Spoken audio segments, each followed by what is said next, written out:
اثر کار جهانی عبدالله رو ببینید. گاندی رهبر انقلاب هند علیه استعمار انگلیس صراحتاً میگه من از حسین ابن علی خط گرفتم. اثر کار جهانی عبدالله رو ببینید. نلسون ماندلا در سفری که به ایران داره و دیداری که با رهبری داره، اونجا میگه ما چیکار کنیم؟ میگه آقا ما اینجوری انقلاب کردیم. رهبری بهشون میگه بریزید تو خیابون نترسید، بریزید تو خیابون نترسید. ما هیهات من الذله رو پابلیک کنید، مردم همه بگن چند نفر میخوان بگیرن، چند نفر میخوان بکشن.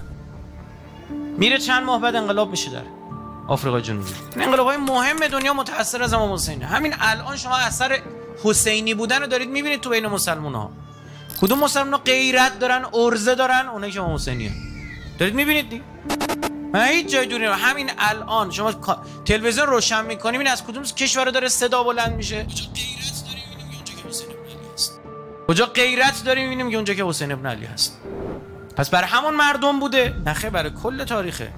فراموش نکنید یکی از مأموریت‌های انبیاء الهی ایجاد تمدن است. متاسفانه بخش قابل توجه از جامعه مذهبی ما چون عینک تمدنی نداره، شابلون تمدنی نداره، نگاه تمدنی نداره، اصلا چیزی از دین نفهمیده. یه دین فردی اون کنج بشی، نماز روزه تماش، خداحافظ بای بای. انگار خدا مثلا گیره این بوده روزه بگیره.